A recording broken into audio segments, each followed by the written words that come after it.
ज़िंदगी झंडवा फिर भी घमंडवा, समझ रहे हो आप। हमारा भी कुछ ऐसा ही हाल है, जैसे कि हमारे बच्चों ने हमारी ज़िंदगी को झंड कर रखा है और हमको इस बात का घमंडवा है कि हम वीडियो बनाते हैं। क्योंकि हमारे गांव में कोई भी बहुएं वीडियो नहीं बनाती है, लेकिन हम क्या करें, हमें तो पसंद है वीडियो बनाना, इसलिए हम बनाते हैं। और हम साथ साथ बना रहे हैं अपने बच्चों के लिए मैगी, क्योंकि बेचारे भूखे होते हैं तो हमको चिल्लाते हैं, मम्मा मैगी बनाओ मैगी बनाओ। मैगी बनाने के लिए हम बैठ ही गए। आप लोग सोच ही रहे होगे कि इतने छोटे से बर्तन में मैगी क्यों बना रही है। क्योंकि ज़्यादा मैगी नहीं है, सिर्फ 2 पैकेट मैगी थी जो दोनों बालकों के लिए है। वो खाएंगे पिएंगे ऐश करेंगे मज़े मारेंगे। हमने तब तक बनाने के लिए तैयार रख दी है और हम सोच रहे हैं कि क्यों ना आज हम कुछ और करें, अतरंगी फतरंगी चतरंगी। लेकिन जब तक हमारी मैगी बन रही है, देखो कैसे उबाल आ गया मैगी में, एकदम फटाकेदार, मज़ा ही आ गया। हमारा छोटू बाबा दे रहा है कि मम्मी ये लो पकड़, इसको उतार के रखो, हमें बहुत तेज़ भूख लगी है। लेकिन साथ साथ हमारा बड़ा वाला छोरा तो बुखला ही गया, बिल्कुल पागल हो जा रहा है। पता नहीं इसको क्या चाहिए, दिमाग में क्या चल रहा है छोरे के। लड़ता रहता है आपस में, दोनों भाई ऐसे लड़े जैसे जानी दुश्मन क्या लड़ते हैं, जैसे सांप और नेवले की लड़ाई होती है। अभी थोड़ी देर सब्र करने के बाद हमारा बच्चा भी स्टार्ट हो गया लड़ने भिड़ने के लिए। लेकिन बेचारा ऐसा है कि हमारा छोटू बाबा है ना, जो बहुत परेशान करता है, बड़े वाले को बहुत पीटता है, छोटा वाला बहुत मारता है। मार पिटाई चली रही थी, तभी मैगी बनने के लिए तैयार हो गई है। थोड़ी देर और बस मैगी बन जाएगी, उसके बाद हम अपने बच्चों के लिए खाना पीना तैयार करके, मैगी तैयार करके उनको दे देंगे। क्योंकि हमारे बच्चे बहुत हंगरी हैं। लेकिन देखो ये क्या किया हमारे बच्चों ने, पकड़ को उल्टा टिल्ला पिल्ला पुल्ला कर दिया, सारा ख़राब कर दिया। अब इसको सही करना पड़ेगा, अभी रुको हम करके बताते हैं।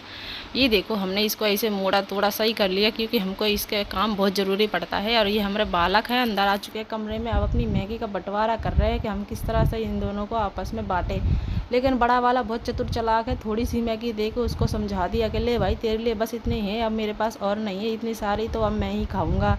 लेकिन बेचारा कोई नहीं, वो भी लेता है कि कोई बात नहीं, हमारा बड़ा भाई है, हम इसको ऐसे ही छोड़ देते हैं। और हम निकल पड़े दूसरे कमरे की ओर, क्योंकि हमको इस कमरे से कुछ काम था। क्योंकि ये हमारा कमरा है, तो आधा सामान हमारे दूसरे कमरे में शिफ्ट कर लिया हम लोगों ने और आधा इसमें ही रखा है। क्योंकि हमारे इस कमरे में जो सूर्य देव जी है ना, हमारे कमरे में बहुत ज़्यादा प्रकट होते थे, सुबह शाम बस आते जाते रहते थे। पता नहीं क्या है हमारे कमरे से इनको, हमारे कमरे में रोज़ दर्शन देने के लिए आते थे। हमने कहा चलो कोई बात नहीं, आप सूर्य देव यहीं रहो, हम दूसरे कमरे में जाके शिफ्ट हो जाते हैं। तो हम अपने कमरे में आ चुके हैं और हमको करनी थी सिलाई, यानी कि हमारी माता जी यानी सासू माँ का पता नहीं कुछ फट गया है, ये उसको सिलाएं, हम निकाल रहे हैं सुई धागा। तभी बीच में हमारे बच्चे टपक जाते हैं परेशान करने के लिए, हमारा जी दुखी कर रखा है इतना बुरी तरह से।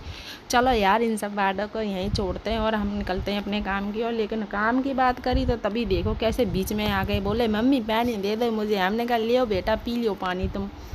तभी देखो यार इसको सिलना है, हम निकालने सुई धागा। हमने कहा चलो यार सिल दे दें, मम्मी जी का हुक्म सराख ऊपर। हम करने के लिए बैठ गए अपना काम। लेकिन मेरा तो इस सुई धागे से बिल्कुल भी मन नहीं कर रहा था करने का, क्योंकि ये काम बड़ा मुश्किल लगता है यार। इससे अच्छा तो हम अपनी मशीन ही निकाल लें, उससे सुई धागे से एकदम जुए मारने वाला काम करते हैं। अरे यार इसको रखते हैं हम साइड में, निकालते हैं अपनी मशीन, यानी कि जिसका हम रोज़ इस्तेमाल करते हैं सिलाई करने के लिए। ये देखो गाइज मेरी मशीन, जो कि मुझे बहुत प्रिय है, क्योंकि ये हमारी मम्मी जी ने दिया है, यानी हमारी माँ ने दी है मुझे दहेज में। क्योंकि ये मुझे इसलिए पसंद है क्योंकि ये मेरी मम्मी की सिलाई है, जो मेरी मम्मी करती थी जब मेरी मम्मी की शादी भी नहीं हुई थी, यानी 30-35 साल पुरानी मशीन है ये।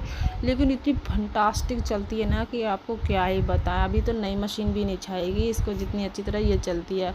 और मैंने ना इसको बहुत अच्छे से कैरी कर रखा है, बहुत अच्छे से संभाल के रखती हूँ इसको। चलो यार इन सबको छोड़ो और देखो हम सिलाई करने के लिए बैठ गए हैं। लेकिन हमारा